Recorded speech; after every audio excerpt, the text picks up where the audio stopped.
Assalamualaikum warahmatullahi wabarakatuh. Selamat pagi Baraya Priang TV, Sampurasun Baraya. Gimana nih Baraya kabarnya di rumah? Mudah-mudahan selalu ada dalam keadaan sehat walafiat dimanapun Baraya berada.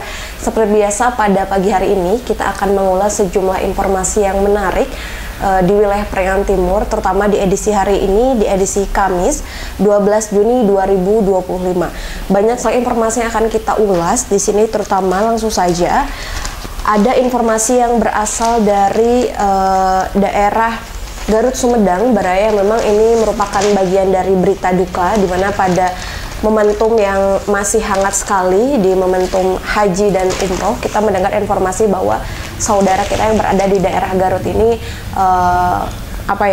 wafat dalam keadaan ketika sedang melaksanakan ibadah haji di Mekah gitu. Kita akan bacakan dulu informasinya. Di sini Saifullah almarhum telah dimakamkan di Mekah. Seorang jemaah haji asal Garut wafat di Tanah Suci, katanya Baraya. Saya bacakan dulu. Kabar duka datang dari pelaksanaan ibadah haji tahun ini dari seorang jemaah haji asal Kabupaten Garut, Jawa Barat yang dilaporkan wafat saat melaksanakan rangkaian ibadah haji di Tanah Suci. Jadi disampaikan bahwa informasi yang dihimpun dari jemaah haji yang wafat saat melaksanakan ibadah haji ini memang bernama Apang Sodikin yang berusia 68 tahun, di mana Apang ini berasal dari Kecamatan Karangpawitan.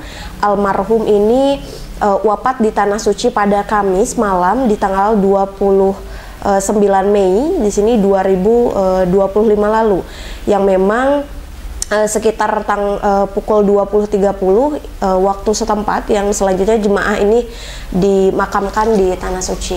Mendengar informasi yang barusan, Baraya, tentunya ini menjadi salah satu berita duka untuk kita semua, meskipun dalam keadaan sedang melaksanakan ibadah haji, tapi tentunya dalam hal ini menjadi berita duka yang begitu mendalam untuk keluarga dari jemaah. Dan informasi yang disampaikan bahwa memang jemaah telah dimakamkan di Mekah, dan untuk beberapa jemaah lainnya telah usai melaksanakan ibadah haji dengan lancar.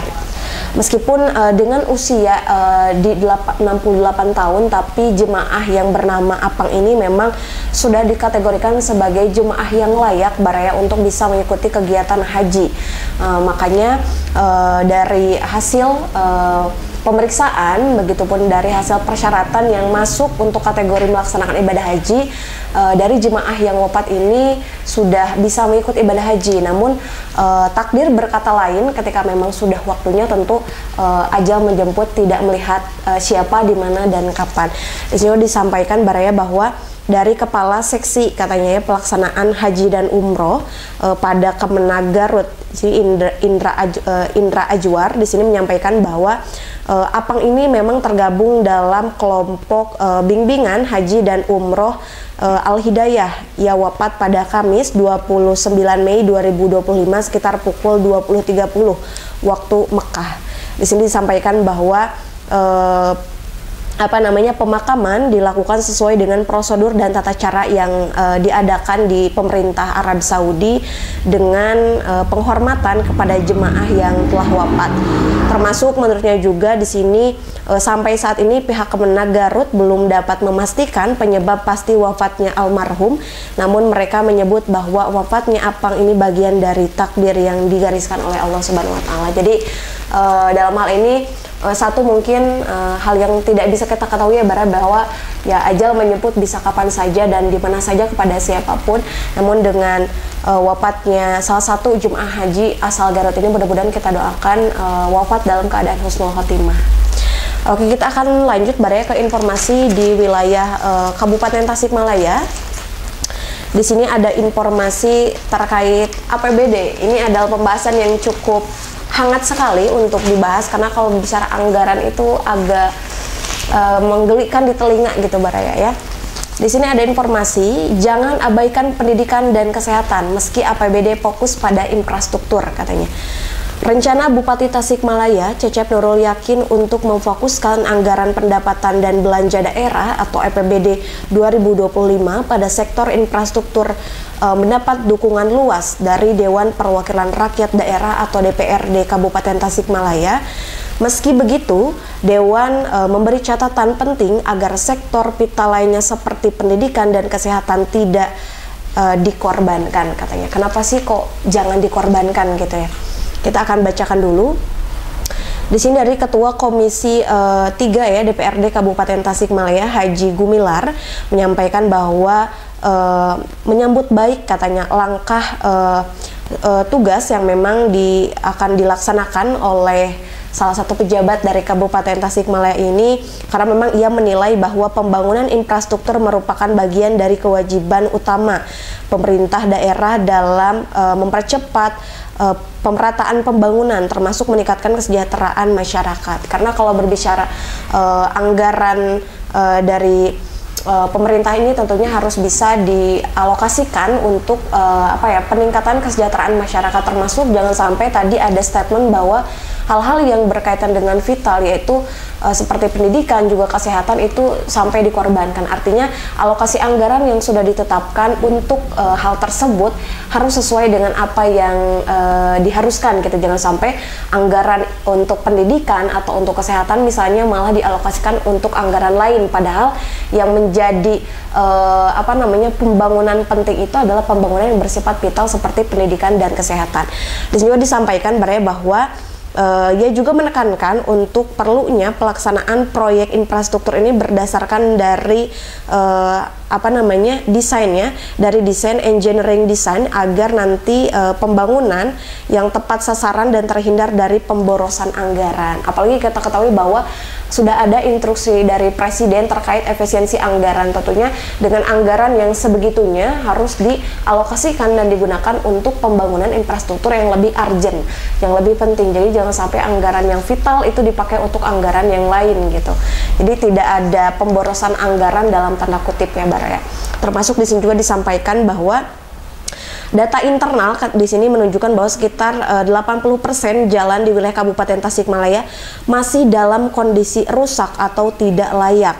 Termasuk dari Komisi 3 juga berharap di bawah kepemimpinan Bupati Cecep Nurul Yakin ini angka tersebut bisa ditekan dengan signifikan. Nah, kita ketahui kalau berbicara jalan yang rusak atau PJU di Kabupaten Tasikmalaya ini terlalu luas gitu.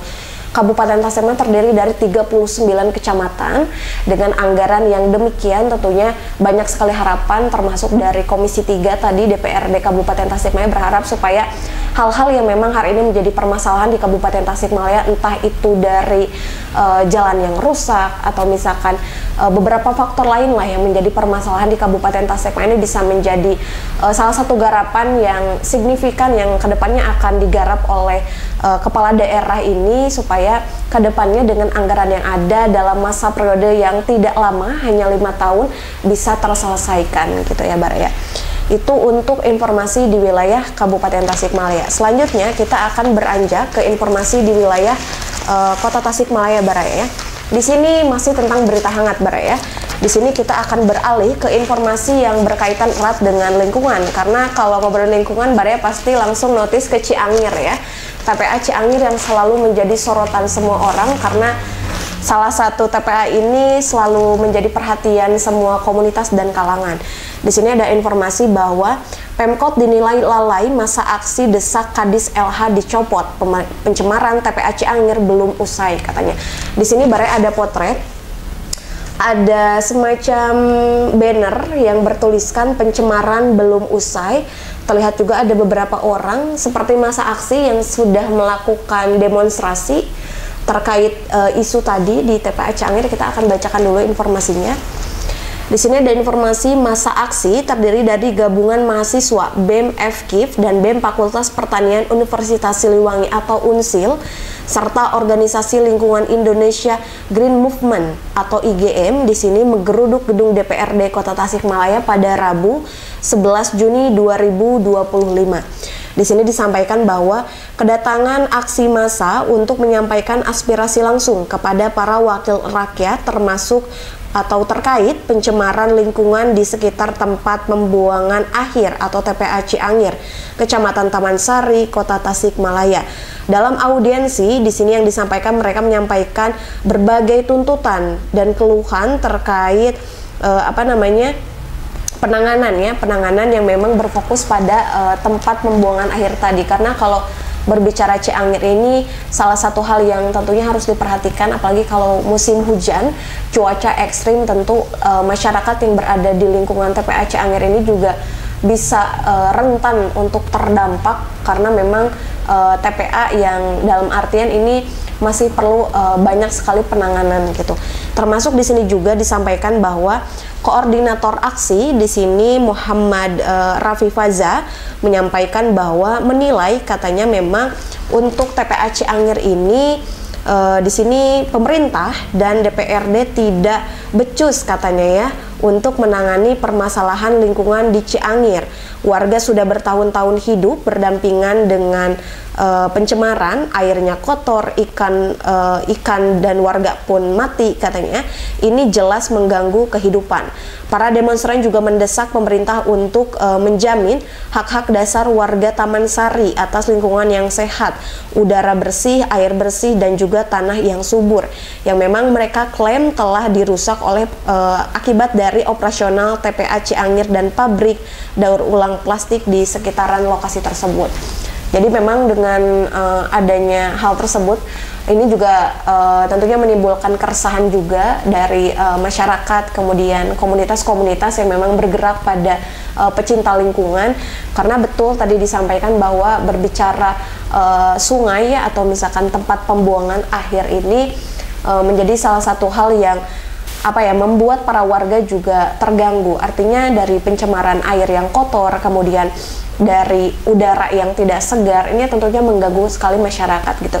Tidak sedikit, tidak satu atau dua komunitas yang terus ya memperjuangkan terkait bagaimana ini pemerintah bisa terus berupaya untuk menangani kasus-kasus terkait pencemaran seperti di TPA Ciangir ini, dengan adanya audiensi atau demonstrasi yang dilakukan oleh komunitas yang tadi disampaikan dari mulai BEM, kemudian dari FKIP Unsil ini juga tentunya mudah-mudahan menghasilkan langkah konkret yang luar biasa dari pemerintah, supaya kedepannya dari tuntutan dan keluhan yang ada langkah konkret yang dilakukan oleh pemerintah untuk bisa menindaklanjuti apa yang memang semestinya dilakukan gitu. Karena tentunya berbicara hal ini juga, mahasiswa yang tadi menjadi salah satu orang yang ikut menyuarakan terkait TPA Ciangir ini menjadi salah satu jembatan penghubung atau lidah untuk masyarakat, antara pemerintah dengan masyarakat, agar apa yang menjadi keluhan dan keluh kesah ini tentunya bisa segera diatasi dan bisa ditindaklanjuti oleh pemerintah akan apa yang harus dilakukan gitu. Nah, mungkin itu saja Baraya yang bisa disampaikan untuk ulas berita pada pagi hari ini. Selengkapnya, ketika Baraya tidak menemukan kejelasan atau kelengkapan informasi lainnya, Baraya bisa langsung mengecek di laman di portal kita di kabarpriangan.com atau di YouTube Priangan TV. Itu saja Baraya yang bisa disampaikan. Mohon maaf apabila ada kekurangan dan kesalahan. Nunu akolami wa mayasturun wallahul muwaffiq ila aqwamit thoriq. Wassalamualaikum warahmatullahi wabarakatuh.